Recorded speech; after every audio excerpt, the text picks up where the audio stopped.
السلام عليكم. ازيكم حبايبي، عاملين ايه؟ النهارده هعمل معاكم وصفة سمك البلطي بطريقة حلوة جدا، من غير ما نقليه في الزيت ولا نستهلك زيت، وكمان من غير ما نشويه وندخن البيت ولا حتى ندفع اي تكلفة زيادة. هنعمله بطريقة حلوة جدا، هيبقى خفيف وتحفة، واكد لكم لو عملتوه بالطريقة دي ولادكم هيحبوه جدا وهيطلبوه منكم بالطريقة دي كل مرة. على بركة الله بقى، تعالوا نبدأ. اول حاجة خالص هنجيب سمك بلطي. طبعا غالبا بنضفه في السوق، لازم يبقى متنضف كويس. طبعا هتنضفيه في البيت تاني وهتغسليه كويس جدا. هنفتحه فتحات كده بالورب زي ما انتم شايفين، من ناحية واحدة بس، يعني الناحية التانية مش هفتحها. والفتحة طبعا ما بتجيش لغاية اخر السمكية، انا مجرد يعني فتحات كده عشان التتبيلة.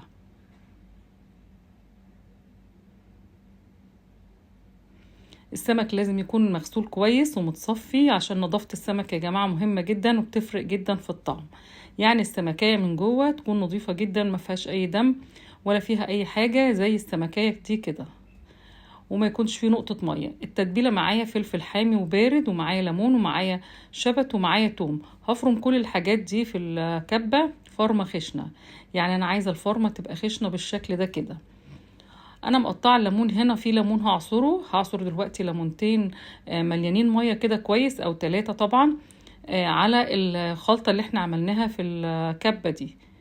وبقيه الليمون انا مقطعاه شرايح كده، هنضيفها مع صينيه السمك واحنا جايين نعملها. لازم نعصر كميه كويسه من الليمون، يعني ليمونتين كبار او 3 هيدوا شويه عصير حلوين جدا على التتبيله. بصوا يا جماعه، هنحط دلوقتي كمون، وهحط كمان شوية كاري. الكاري ده بقى هيفرق جدا، هيشيل اي زفارة من السمك وهيدي ريحة حلوة جدا. هحط كمان ملح، طبعا هنظبط الملح كويس، ما يبقاش حادق وما يبقاش دلع، يعني كمية ملح مظبوطة. وهحط كمان كزبرة ناشفة. وبس كده، هي دي كل البهارات اللي بتتحط على السمك. ما تنسوش الكاري او كركم حتى. وهنقلب كويس اوي الخلطة دي، حلوة قوي، كل حاجة تختلط مع بعضها. وهقسمها التلت والتلتين، وتعالوا نشوف بقى هنعمل ايه بيها. بالنسبة للتلتين هاخدهم وهحشي بيهم السمك كويس قوي، يعني من جوه كده هدعك كويس قوي السمكية من كل حتة، وكمان الفتحات اللي احنا فتحناها، ووش السمكية كله وظهرها. حاولي تغلفي بالتتبيلة بتاعتك دي.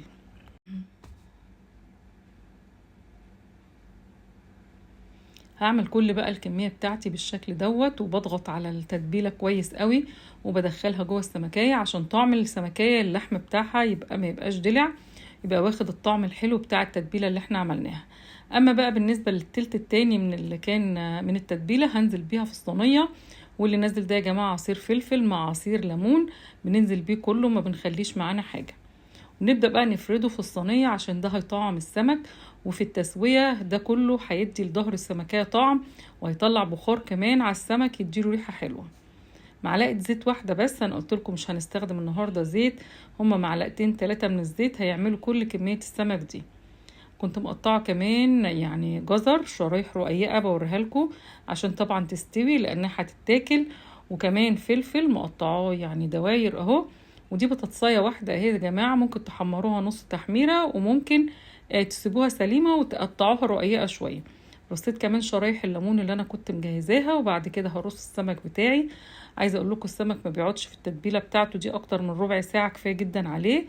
وبعدين هرصه كده كويس في الصينيه جنب بعضه كده بالشكل الجميل ده، عشان يتقدم بنفس الشكل.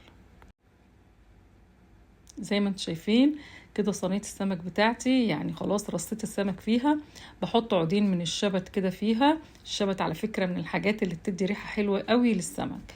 هحط كمان شرايح الليمون اللي انا كنت يعني مقطعاه، حطيت منها تحت وفوق. حتى يا جماعه الليمون اللي انا عصرته قطعته حتت صغيره، القشر بتاعه يعني، ووزعته برضو في الصينيه. كل ده هيدي ريحه حلوه قوي للسمك. بالنسبة بقى لكمية الزيت اللي هنحطها على وش السمك، معلقة ونص بس، يعني بصوا اهو، كل سمكية واخدة اقل من نص معلقة.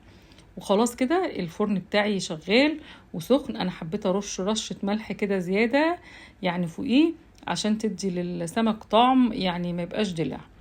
هدخله بقى الفرن، وهسيبه في الفرن كده على الشبكة على درجة حرارة 200 لمدة تلت ساعة. في التلت ساعة دي هكون بعمل الرز بتاعي، وبعمل الصلصة الجميلة دي اللي هندهن بيها السمك دلوقتي. حطيت صلصة وحطيت عليها معلقة زيت وشوية ملح صغيرين وشوية مية. هنقلب كويس قوي وهندهن بقى السمك دلوقتي بالخلطة دي، بس يكون خد تلت ساعة في الفرن الأول، يعني نص تسوية أو 3/4 تسوية. عموما طلعيه بعد تلت ساعة هيكون طالع بالشكل ده.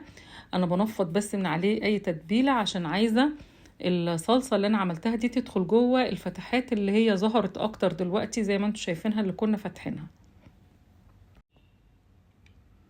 هدهن كل بقى السمكية، كل يعني سمكية بحط عليها معلقة أو معلقتين من الصلصة، دي معلقة صغيرة، وبعدين بروح دهنها كويس قوي كده.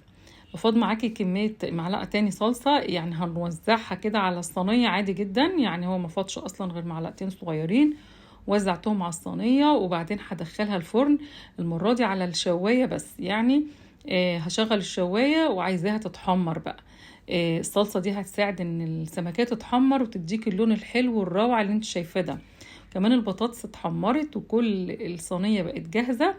عايزة اقولك على حاجة، الريحة اللي هتشميها والسمك في الفرن هتخليكي يعني نفسكوا تتفتح ان انتوا هتاكلوا السمك، طعمه حلو جدا. بصوا بقى شكل السمكية ما بيلزقش ابدا في الصينية، ولا حتى البطاطس والجزر مفيش اي حاجة لزقت لانه خد تسوية مناسبة. تعالوا بقى نطلع شوية بقى خضار اللي هي البطاطس مع الجزر مع الليمون. عايزة اقول لكم تحفة، بيتاكلوا قبل السمك كمان. بصوا شكل البطاطس والجزر كله مستوي وكله طعمه واخد التتبيلة وطعمه حلو قوي.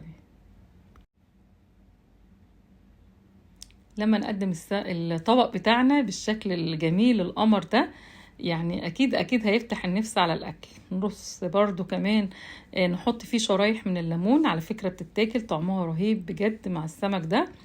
عملت رز ابيض وعملت رز صيادية، وقدمت طبق يعني بالجمال اللي انتوا شايفينه دوت، يعني ولادكم هيعشقوه. طبعا مين مش هيحب طبق سمك متقدم بالشكل ده وطعمه حلو ولذيذ. حتى البطاطس اللي معاه والجزر بجد طعمهم رهيب جدا. انا بزين الطبق بقى على قد ما اقدر عشان تشوفوا جماله قد ايه، ونفسكم تتفتح لان انتوا تعملوه بهذه الطريقة الجميلة يا جماعة. تعالوا بقى نفتحه ونشوف قد ايه هو سهل قوي ان انتوا تطلعوا منه الشوك وتطلعوه اهو يا جماعة. وكمان ازاي السمك ابيض ناصع من جوه ومستوي. ابيض ناصع يا جماعة يعني استوى تسوية صح مظبوطة. والسلطة الجميلة الخضرة دي هنحطها طبعا يعني معاه. حتى ما عملتش سلطة الطحينة، عملت دقة بس لو حد حابب يزود يعني على السمك من التتبيلة. ورز ابيض ورز صيادية، تقدروا تعملي نوع واحد بس، وبكده يبقى خلصنا وجبة حلوة جدا هتعجبكم. وكده خلاص خلصت الفيديو بتاعي، كان هدفي الإفادة. يا رب تكونوا استفدتوا. لو عجبكم بقى الفيديو يا جماعة لايك وشير للفيديو وشيروه في كل حتة عشان الكل يستفيد. اشكركم جدا، شكرا لكم.